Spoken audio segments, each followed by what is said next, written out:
하나님 아버지 감사합니다. 귀한 찬양으로 영광 돌렸습니다. 하나님 받으신 줄로 믿습니다. 우리에게 은혜 주신 하나님, 우리 찬양대를 통하여 늘 영광 받아주시고 또한 우리 성도들에게 큰 은혜가 되는 찬양으로 영광 돌리게 하여 주옵소서.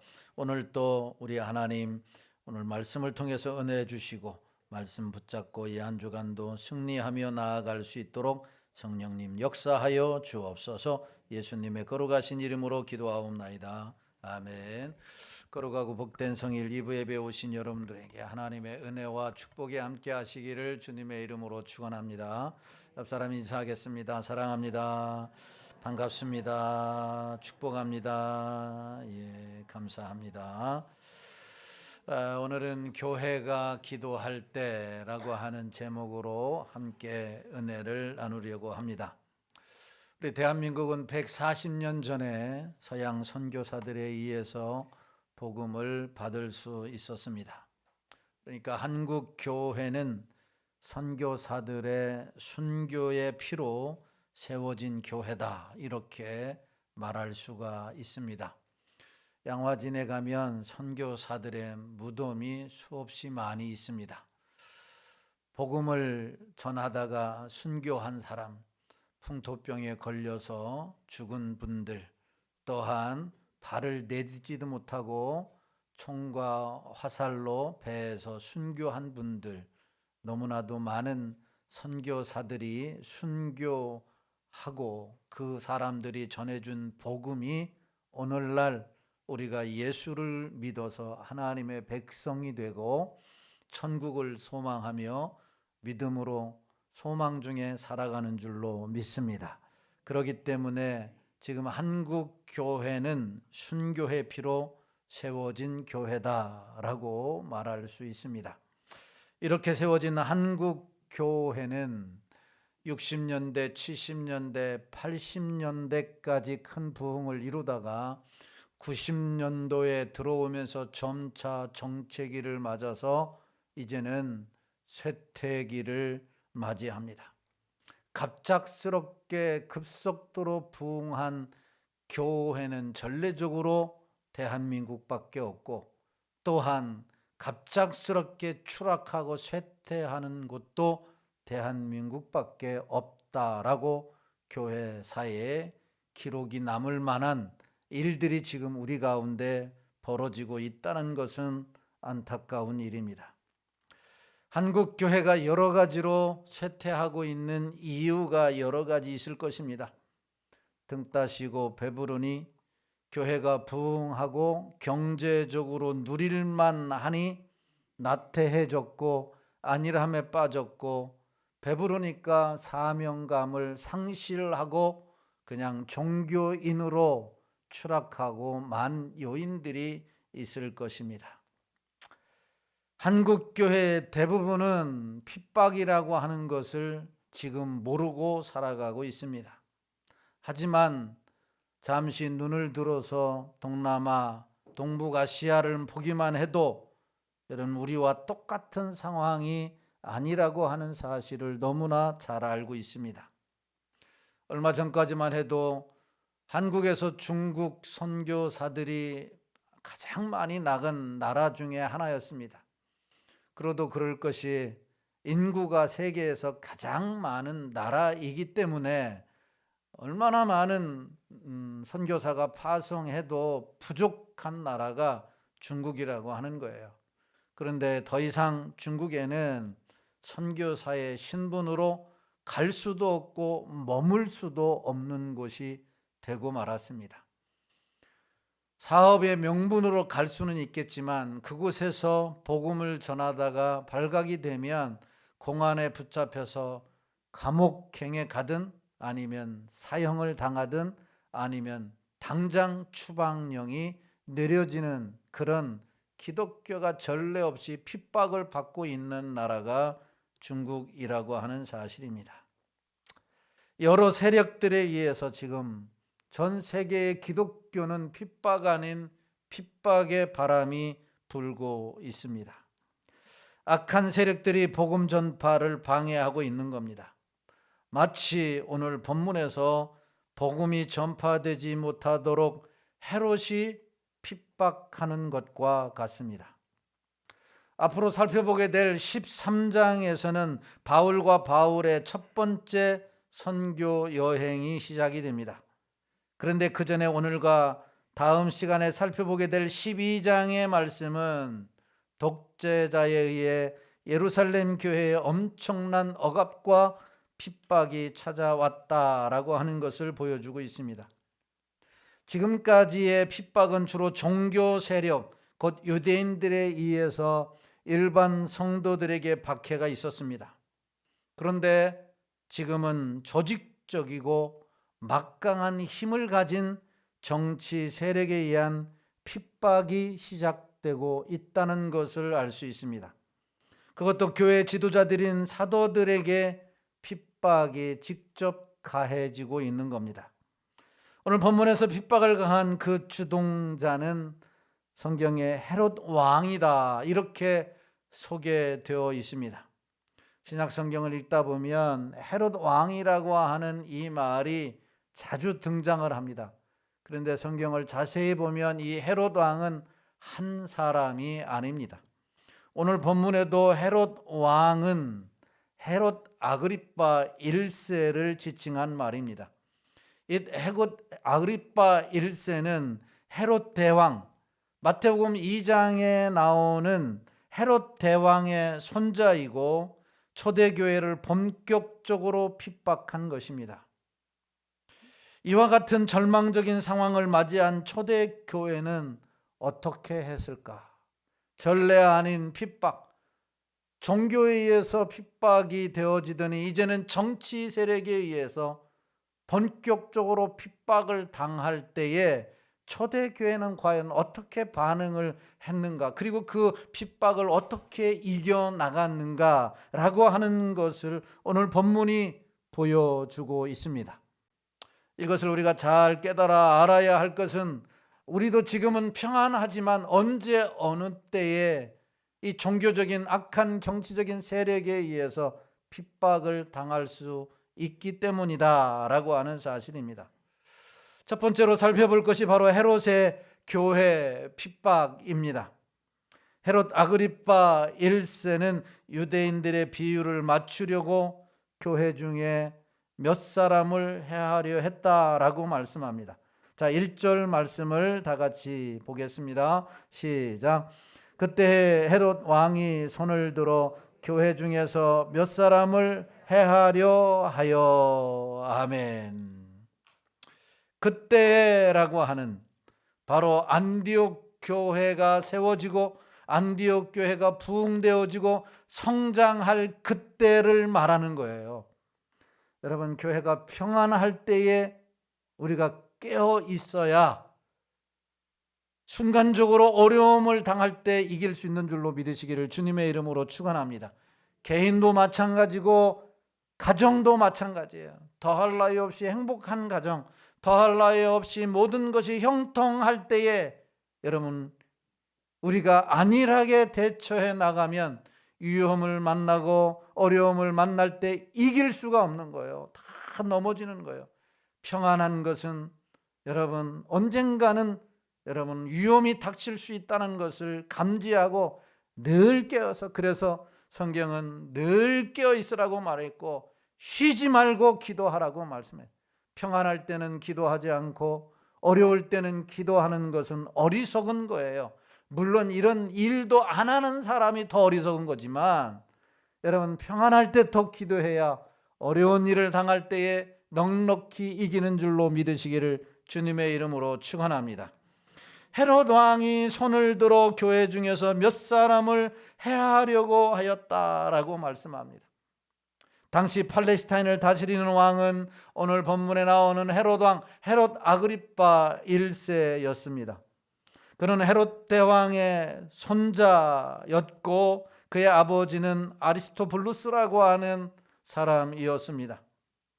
바로 헤롯 대왕은 세례 요한을 죽이고 예수님을 재판했던 헤롯 안디바의 조카입니다.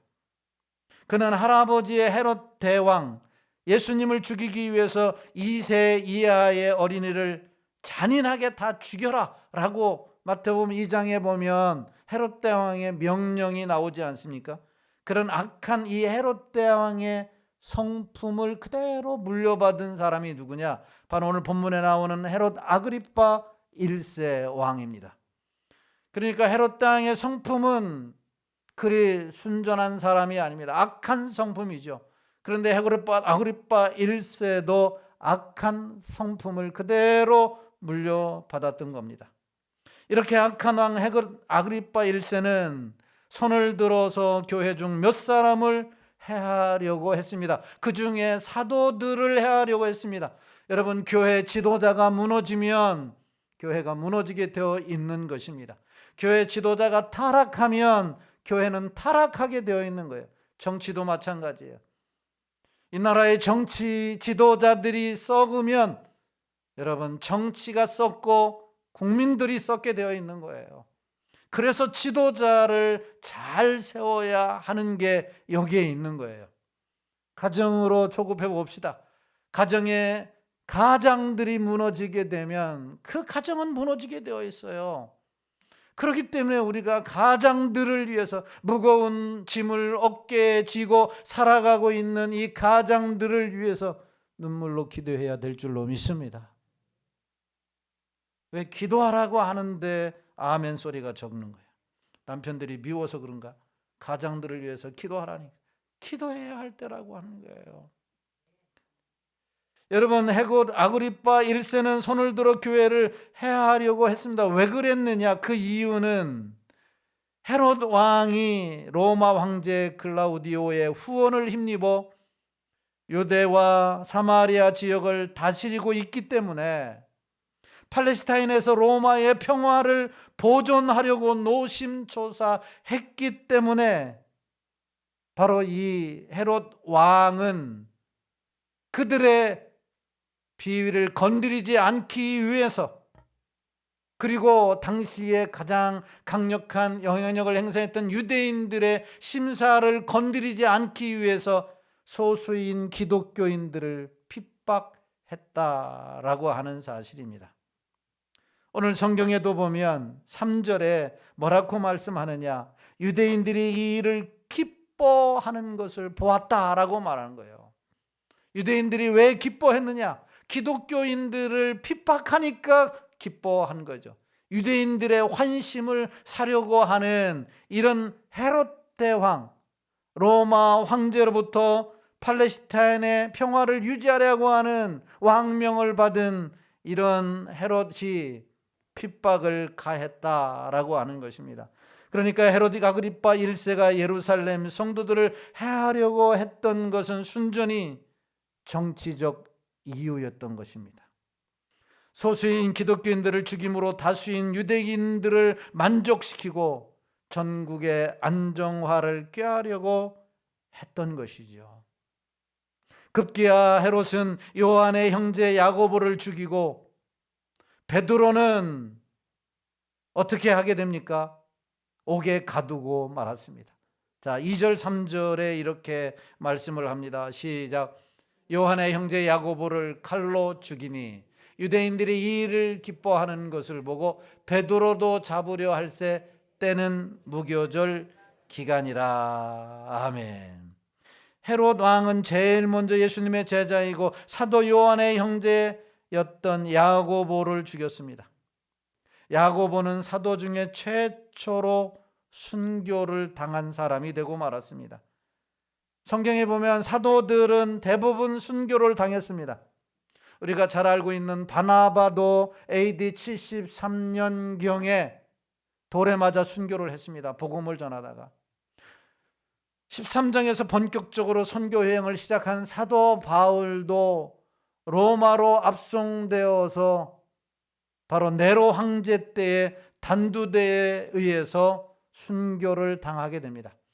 사도들은 대부분 다 이렇게 십자가에서 거꾸로 베드로처럼 순교를 당하든, 돌에 맞아 순교를 당하든, 단두대에 목이 날아가든 이런 순교를 당했어요. 그들의 죄 때문이 아니라 예수 그리스도를 만나고 성령의 체험을 한 이후에 온전히 복음의 불모지에 예수 그리스도의 생명의 복음을 전하기 위해서 서양의 선교사의 140년 전에 이 땅에 와서 복음을 이 땅에 전해준 선교사들처럼 초대교회 사도들도 순교를 당했다라고 하는 사실입니다. 그리고 유대인들이 야곱의 죽음을 크게 기뻐하자 헤롯은 더욱 담대하게 가장 유력했던 사도 베드로까지 체포하려고 그리고 죽이려고 했습니다. 그러나 그때는 유월절 기간이었기 때문에, 여러분, 유월절 기간 동안에는 유대교 율법에 사람을 죽이지 못하도록 되어 있었습니다. 유월절이 1월 14일입니다. 그리고 15일부터 일주일간은 무교절 기간입니다. 오늘 성경에 무교절이다라고 하는 말은 유월절을 지난 다음 날부터 일주일 동안 무교절 기간에는 유대의 법에 사람을 죽이지 못하게 되어 있는 거죠. 만약에 사람을 죽이게 되면은 그도 죽임을 당하게 되어 있는 거죠.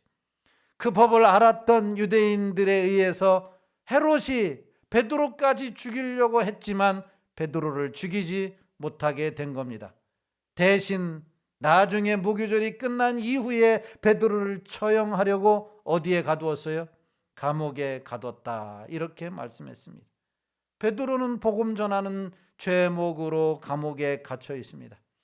일주일 후가 되면 베드로도 야고보처럼 순교를 당해야만 하는 운명에 처해 있는 거죠. 4절 말씀을 봅니다. 4절 시작. 잡음에 옥에 가두어 군인 내식인 내패에 맡겨 지키고 유월절 후에 백성 앞에 끌어내고자 하더라. 유월절 후에, 그러니까 무교절 후에 그들이 끌어내서 야고보처럼 칼로 죽이려고 했다라고 하는 겁니다. 베드로는 감옥에 갇혀 있습니다. 유대인들과 종교 지도자들은 베드로를 가두고 철동 같은 방비를 했습니다.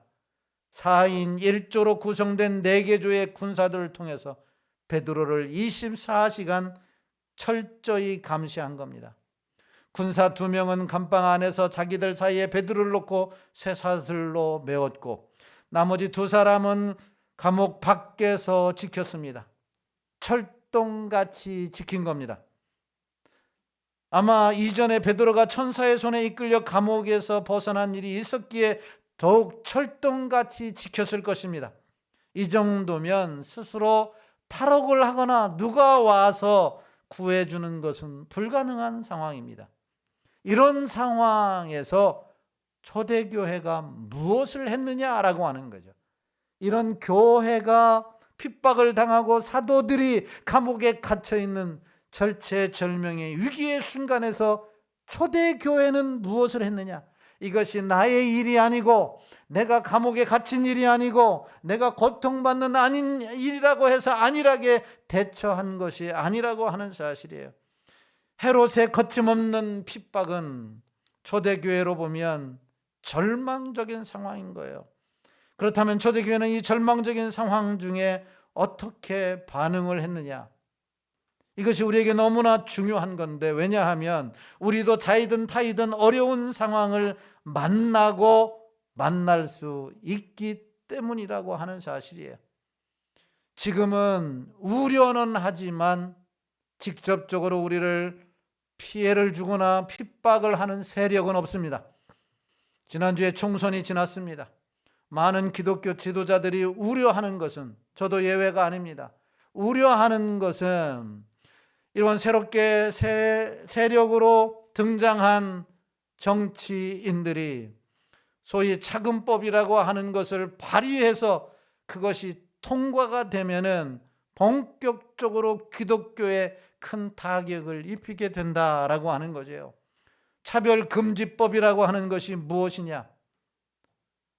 기독교만이 구원이 있다라고 이제는 주장할 수 없다라고 하는 거예요. 차근법이 발의되고 통과가 되면 너희들도 구원이 있고, 기독교도 구원이 있고, 불교에도 구원이 있고, 천주교에도 구원이 있고, 다 구원이 있다라고 하는 것을 인정해야만 하는 거예요.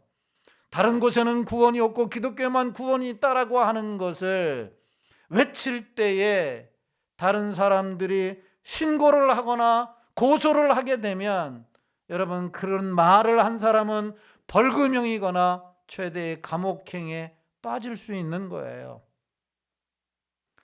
동성애자를 죄인이라고 취급할 수도 없다라고 하는 거예요. 성경은 분명히 남자와 여자와 결혼하라고 했는데 같은 성끼리 결혼하는 것은 죄악이다. 구약 성경에는 돌로 쳐 죽여야만 했던 거지요. 그런데 그게 죄인이다라고 이야기를 하는 사람도 벌금형이 취해지거나 감옥에 갈 수가 있는 거죠. 동성애자들이 어느 날 저를 찾아와서 목사님, 우리가 결혼을 하려고 하는데 주례를 서주세요 라고 말했을 때 제가 정중하게 거절을 하게 되면 역시 벌금형을 받거나 감옥에 갇혀 있는 것이 차별금지법인 겁니다. 지금은 기독교의 올바른 도덕적인 삶이나 윤리적인 삶이 자기들의 기준에 도달하지 않아서 언어로 핍박을 하지만 이 정치 세력에 의해서 이제는 여러분, 우리 기독교가 핍박을 받을 날이 멀지 않았다라고 하는 것을 볼 때에 염려하지 않을 수가 없다라고 하는 사실이에요. 그래서 한 사람의 정치인을 세우는 것은 참으로 중요한 것이에요. 여러분, 앞으로 우리가 깨어서 기도해야 할 때요. 이미 주사위는 던져졌고 이미 많은 새로운 지도자들이 세워졌습니다. 우리가 깨어서 작은법이 발의되지 아니하고 통과되지 않도록 본격적으로 기독교의 세력이, 기독교를 압박하는 세력들, 반성경적인 세력들이 바로 핍박하지 않도록 깨어서 기도해야 할 일이 우리의 숙제인 줄로 믿습니다. 이것이 참으로 중요한 거예요.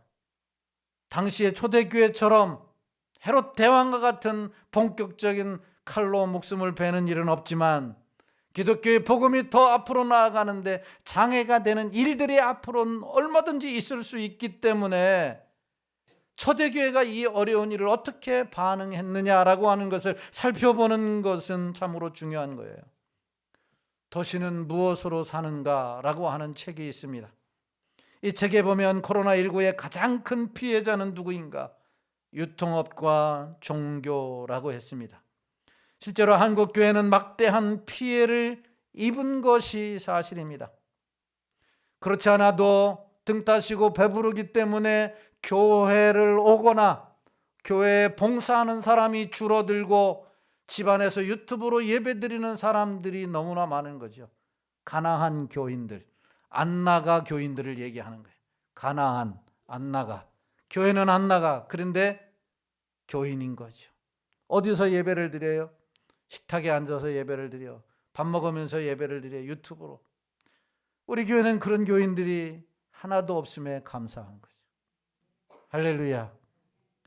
그렇지 않아도 이렇게 나태해져 있는 교인들이 많은데 이 코로나19로 인하여 수많은 교회들이 지금도 회복되지 못하고 있다라고 하는 사실입니다. 코로나 이후에 상가 교회, 1층에 있던 교회, 2층에 있던 교회가 지하로 내려가게 되고 지하에 있던 교회들이 가정으로 다시 돌아오게 되고 가정에서 예배드리는 교회들이 이제는 다 문을 닫는 교회. 한때는 2천만을 육박했던 교인들이 1,000만 명으로 줄고 지금은 700만 명, 어떤 학자는 350만 명으로 줄었다라고까지 이야기하는 이 시대가 지금 우리가 살고 있는 시대다라고 하는 겁니다. 이런 절박한 시대에 우리가 어떻게 대응해야 하는가? 오늘 본문이 그 해답을 제시해 주고 있는데 그것은 오직 한 가지, 기도밖에 없다라고 하는 것을 말씀하고 있는 거예요. 당시에 얼마든지 많은 방법을 동원할 수 있었습니다. 대책회의를 갖고 많은 인맥을 인하여 헤롯에게 간청할 수도 있고 잠시 타협할 수도 있었겠지요. 그러나 초대교회는 그런 세상적인 방법을 동원하지 아니하고 오로지 하나님 앞에 기도했다라고 하는 것입니다. 헤롯의 핍박, 야고보의 순교, 베드로의 투옥 가운데 초대교회는 어떻게 기도했느냐? 간절하게 기도했습니다. 오늘 5절 6절 말씀해 보세요. 5절 6절 시작. 이에 베드로는 옥에 갇혔고 교회는 그를 위하여 간절히 하나님께 기도하더라. 헤롯이 잡아내려고 하는 그 전날 밤에 베드로가 두 군인 틈에서 두 쇠사슬에 매어 주어 자더니 하수꾼들이 문 밖에서 옥을 지키더니. 아멘. 여러분, 감옥에 갇힌 베드로가 지금 어떻게 하고 있습니까? 6절의 말씀에 보면 감옥에서 잠들었다라고 말합니다. 감옥에서 잠들었다라고 하는 거예요. 이 감옥에서 잠들었다라고 하는 것은 평온한 상태를 말하는 거예요. 평온한 상태, 잠을 잘 잘 수 있는 거죠. 죽음을 두려워하지 않고 하나님께 자신을 맡겼다라고 하는 것을 보여주고 있는 겁니다. 반면에 초대교회는 무엇을 하고 있는가? 5절의 말씀에 보면 성도들은 간절히 옥에 갇힌 베드로를 위해서 기도했다, 이렇게 말씀하고 있는 거죠. 여기서 간절히라고 하는 말은 에크테노스라고 하는 헬라어 말인데, 이 말은 누가복음에도 한번 등장하게 됩니다. 누가복음 22장 44절의 말씀인데 같이 봅니다. 시작. 예수께서 힘쓰고 애써 더욱 간절히 기도하시니 땀이 땅에 떨어지는 핏방울 같이 되더라. 아멘. 십자가를 앞에 두고 예수님께서 겟세마네 동산에서 기도를 했는데 어떻게 기도했어요?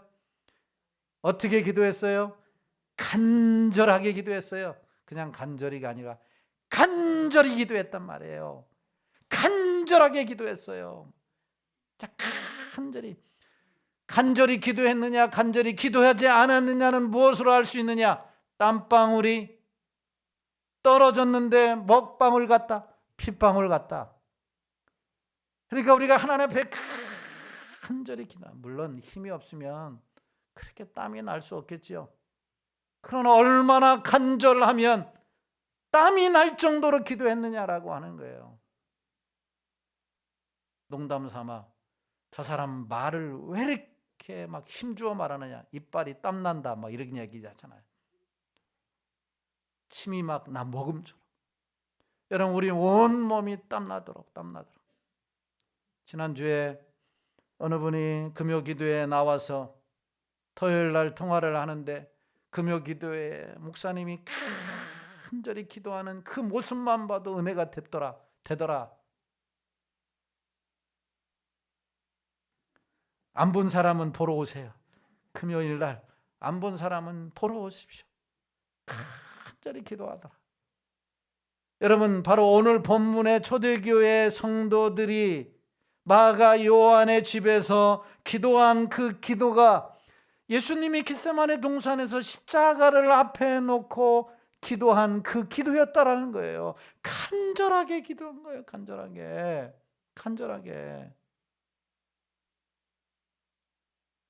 이 기도가 여러분 하나님 앞에 상달된 줄로 믿으시기를 예수님의 이름으로 축원합니다.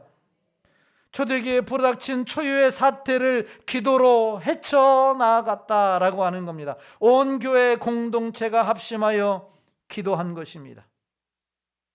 하나님의 역사는 화려한 많은 일들을 통해서 일어나는 것 같지만 사실은 그 뒤에 있는 조용히 불어오는 기도의 역사를 통해서 하나님의 일을 이루신다라고 하는 사실이에요. 그렇다면 작금의 상황에서 우리가 힘써 행해야 할 일이 무엇이냐? 언제 불어닥칠 차근법이 통과되지 못할 이런 정치적인 세력들이 기독교를 핍박하는 이런 형편 앞에서 한국 교회가 점차 줄어들고 있는 이런 한국 교회의 형편을 보면서, 우리 교회의 형편을 보면서 다음 주에 있을 새생명 축제를 위해서 일주일 앞에 놓고 우리가 해야 할 일이 무엇이냐라고 하는 거예요. 우리가 해야 할 일은 하나님 앞에 간절히 기도해야 할 일인 줄로 믿으시기를 주님의 이름으로 축원합니다. 다음 세대가 절벽이다라고 말들은 잘 하지만 이 일을 위해서 얼마나 우리가 간절히 기도하고 있느냐라고 하는 거예요. 이 일을 타개하기 위해서 한국 교회가 얼마나 애씁니까? 한 사람이 자녀가 결혼해서 자녀를 낳으면 1억 주는 교회. 저도 그런 마음이 생겨요. 우리 자녀들이 결혼하면은 1억 준다. 이런 마음이 생겨요. 그럼 우리 두 아들 빨리 결혼시켜야지.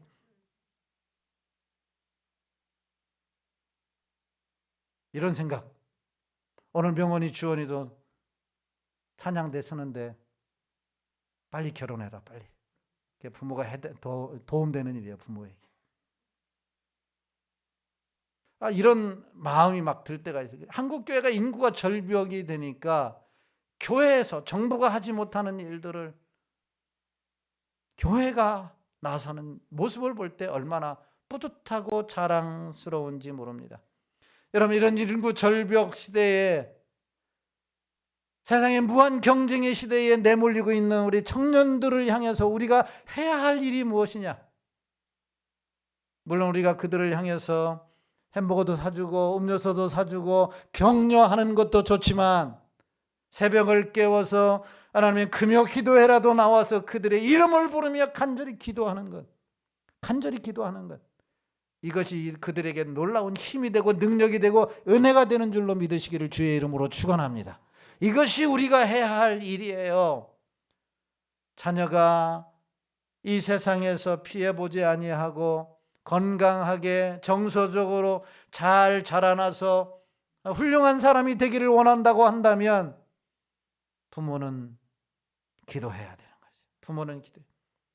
그러므로 지금은 무엇 할 때예요? 깨어 기도해야 할 때인 줄로 믿습니다. 깨어 기도해야 할 때라고 하는 사실이에요. 이렇게 초대교회가 절박한 상황에 직면해 있을 때 마가 요한의 다락방에 모여서 그들이 간절하게 기도했습니다. 그 기도의 결과가 무엇이냐? 오늘 7절 이하의 말씀이 고스란히 기도의 결과에 대해서 소개해 주고 있습니다. 자, 7절 말씀을 같이 봅니다. 시작. 호련히 주의 사자가 나타나며 옥중에 광채가 빛나며 또 베드로의 옆구리를 쳐 깨워 이르되 급히 일어나라 하니 쇠사슬이 그 손에서 벗어지더라. 아멘. 여러분, 6절에 보면 감옥에 갇힌 베드로의 형편을 우리가 알 수 있지 않습니까? 베드로를 감옥에 잡아놓고 탈옥하지 못하도록 철통 같은 방비를 했습니다. 이 정도면 누가 와도 베드로를 꺼내갈 수가 없어요. 구해줄 수 있는 일은 불가능하다라고 하는 사실입니다. 그런데 베드로가 7절에 보니까 감옥에서 나왔습니다. 무엇을 보여주느냐? 사람이 아무리 힘쓰고 애써도 하나님이 하시면 다 되는 거예요. 사람이 안 되는 일은 하나님이 됩니다. 할렐루야. 하나님이 하시면 되는 거죠. 그런데 하나님이 어느 사람에게 이 일을 행하시느냐? 깨어서 기도하는 사람. 간절히 기도하면 하나님이 일하시는 거죠. 우리가 전도하는데 얼마나 힘들어요. 정말 힘들어요. 살그레라고 하는 가게에 가서 제가 없는 돈 하면서 일주일에 2번씩은 커피를 마셔요. 일부러. 교회에서 마셔도 되고 집에서 마셔도 되는데 일부러 가서 마십니다. 지난주에는 그곳에 가서 다음 주일날 오시면 내가 10잔은 팔아드리겠다고 1시간만 투자하라고 이야기를 했어요. 투자하라고 얘기했어요. 전도하는 게 쉽지가 않아요. 어느 목사님은 택시를 타고 교회를 가다가 택시 운전사에게 오늘 일당을 줄 테니 1시간만 제발 와서 예배를 드려달라고. 이런 간절함이 여러분 있을 때에 하나님의 은혜가 임하지 않겠어요? 이런 간절함이 있을 때에 하나님께서 우리 교회를 축복해 주시지 않겠느냐라고 하는 사실이에요. 기도도 간절함이 있어야 돼요. 간절함이 있어야 되는 거죠. 이런 간절함 가지고 기도하고 애쓰면 하나님이 분명히 일하실 줄로 믿습니다. 그러나 간절함이 없는 곳에는 하나님이 일하시지 않아요. 감옥에서 간절한 기도의 은혜로 추록한 베드로가 어디로 향했느냐? 오늘 12절에 보면 이렇게 말씀을 합니다. 12절 말씀 시작. 깨닫고 마가라 하는 요한의 어머니 마리아의 집에 가니 여러 사람이 거기에 모여 기도하고 있더라. 여러 사람이 거기에 모여 뭐하고 있더라? 기도하고 있더라. 호수섭 치고 있었던 게 아니에요. 윷놀이 하고 있었던 게 아닙니다. 야외에 어디로 갈 것인가 회의하고 있었던 게 아니에요. 물론 그것도 해야 되겠지요. 그러나 그들은 지금 상황을 제대로 파악한 거예요. 이 상황에는 우리가 기도해야 할 때임을 알고 깨어서 기도했다라고 하는 사실이에요. 베드로는 자기가 추록한 것이 기도의 힘이었다라고 하는 것을 다시 한번 깨달을 수 있었던 것이죠. 그리고 13절에서 15절에 보면 베드로가 대문을 두드리자 로데라고 하는 여자아이가 베드로를 영접하러 나왔다가 보고 기뻐하여 사람들에게 전하니, 사람들이 뭐라고 얘기하느냐? 내가 미쳤다. 내가 미친 거 아니면 지금 베드로를 본 것은 헛것이다. 이렇게 아이의 말을 믿지 못했습니다. 초대교회 성도들은 마리아의 집에서 베드로를 위해 간절히 기도했던 바지만 너무나 기적 같은 일 때문에 그들조차 순간적으로 믿지 못했던 겁니다. 그러나 나중에 문을 열어주고 베드로가 그 집에 들어왔음을 보고 놀랐습니다. 박수치며 소리치며 환호성을 질렀던 거죠. 그러자 베드로가 뭐라고 합니까? 오늘 17절 말씀에 보면 베드로가 그들에게 손짓하여 조용하게 하고 주께서 자기를 이끌어 옥에서 나오게 하던 일을 말하고 또 야고보와 형제들에게 이 말을 전하라 하고 떠나 다른 곳으로 가니라 라고 말씀을 합니다. 초대교회 성도들은 마리아의 집에서 베드로를 위해 간절히 기도했습니다. 놀라운 기적을 경험했습니다. 환호성을 지르는 사람들을 향해 베드로는 조용히 시키고 하나님께서 자기를 위해 무슨 일을 하셨는지 다른 사람들에게도 알리도록 하셨다라고 합니다. 기도가 이런 절체절명의 순간을 이길 수 있다라고 하는 것을 알리라고 하는 말이에요. 그러면서 또 다른 지역에 가서 복음을 전하기 위해서 옮겼다라고 하는 거예요. 여러분, 베드로를 보고 마리아의 집에서 기도하던 성도들이 놀랐습니다. 그러나 금방 기도의 능력을 경험하고 그들이 결단을 했을 것이에요. 기도는 결코 헛되지 않는 거다.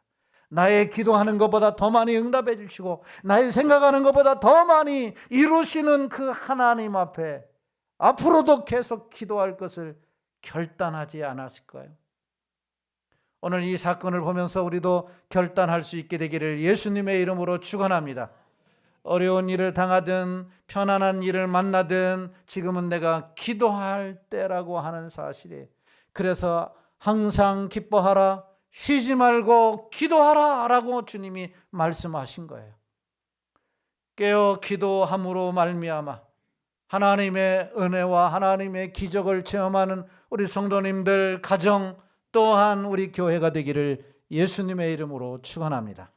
말씀을 정리합니다. 하나님은 기적적으로 베드로를 구출하심으로 악한 기대를 완전히 무너뜨리고 말았습니다. 사탄은 헤롯과 유대인들을 동원해 하나님의 복음을 막으려고 했습니다. 그러나 사탄은 그 어떠한 도전도 결코 복음을 가둬둘 수가 없었던 것이죠. 하나님의 교회 공동체의 기도를 들으시고 천사를 보내 베드로를 구출해 주셨기 때문에 그렇습니다. 기도를 통해서, 그것도 간절한 기도를 통해서 하나님의 위대한 역사가 일어난 것입니다. 그러므로 교회의 가장 강력한 무기는 무엇이냐? 교회의 가장 강력한 무기는 많은 사람들이 모이는 것이고 많은 재정이 모이는 것이고 많은 일을 하는 것이 아니라 교회의 가장 강력한 무기는 간절한 기도인 줄로 믿으시기를 주님의 이름으로 축원합니다. 그러므로 기도하는 사람, 기도하는 가정, 기도하는 교회, 기도하는 민족은 망하지 않는 법입니다. 기도가 가장 강력한 것이다. 개인적인 문제든 가정의 문제든 교회의 문제든 나라의 문제든 절체절명의 위기에서 초대교회가 선택한 타개책은 바로 간절한 기도했다라고 하는 사실을 기억하고 이전의 부흥의 시대로 되돌아가는 해법은 기도임을 다시 한번 깨닫고 다음 주에 있을 새생명 축제를 위해서, 교회 부흥과 성장을 위해서, 가정을 위해서, 자녀를 위해서 늘 깨어 기도함으로 하나님의 역사를 경험하고 하나님이 이루셨다고 또 다른 사람에게 말할 수 있는 간증이 있는 성도들이 되시기를 예수님의 이름으로 축원합니다.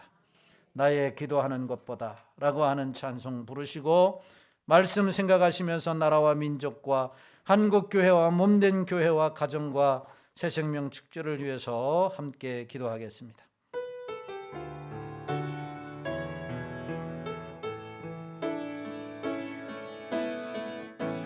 나의 기도하는 것보다 더욱 응답하실 하나님, 나의 생각하는 것보다 더욱 이루시는 하나님, 우리 가운데 역사하신 능력대로 우리들의 간구함을 넘치도록 능히 하실 주님께 모든 영광과 존귀 찬양과 경배를 돌릴지어다. 모든 영광과 존귀 찬양과 경배를 돌릴지어다. 모든 영광과 존귀 찬양과 경배를 돌릴지어다. 모든 영광과 존귀 찬양과 경배를 돌릴지어다. 아멘.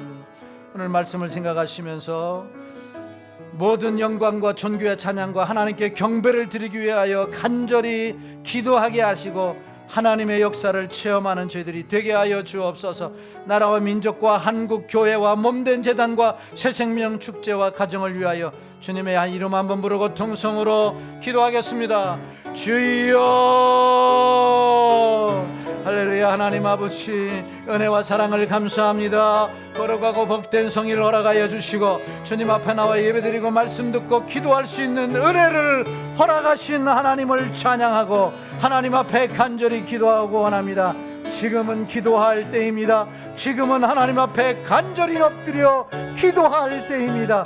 기도교회의 가장 강력한 무기는 기도입니다. 성도의 가장 강력한 무기는 기도입니다. 쉬지 말고 기도하여 범사에 기도하여 하나님의 위대한 역사를 경험하는 우리 모두가 되게 하여 주옵소서.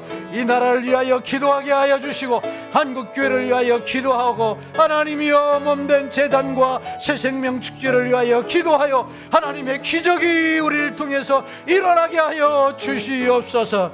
다음 세대를 위하여 걱정만 하고 염려만 하는 것이 아니라 그럴 시간에 기도하고 하나님 앞에 엎드림으로 말미암아 하나님의 위대한 역사가 우리 가운데 일어나게 하여 주시옵소서. 하나님 도와주시고 역사하여 주시기를 소망합니다. 주여 축복해 주옵소서.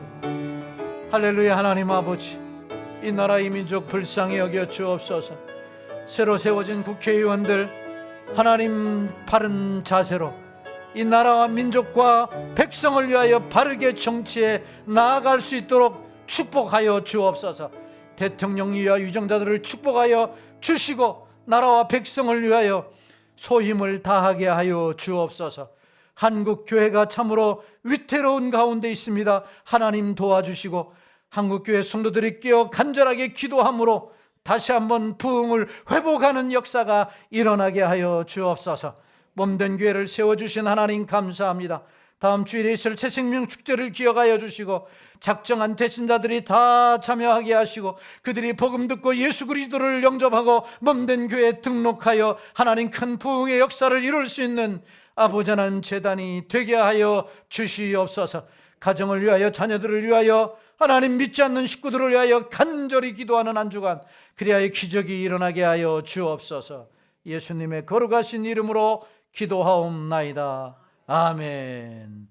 교회의 머리가 되신 우리 주 예수 그리스도의 은혜와 하나밖에 없는 독생자를 아낌없이 내어주신 지금 만극하신 하나님 아버지의 사랑하심과 성령 하나님의 감화감동 내주인도 유로 교통 충만하심의 은혜가 간절하게 엎드려 기도함으로 하나님의 역사를 경험하기를 작정하고 돌아가는 성도들 머리머리 위에와 가정과 직장과 사업과 자녀들 위에 이 나라 이 민족과 몸된 상일 교회 위에 이제로부터 영원토록 함께 있을지어다. 아멘.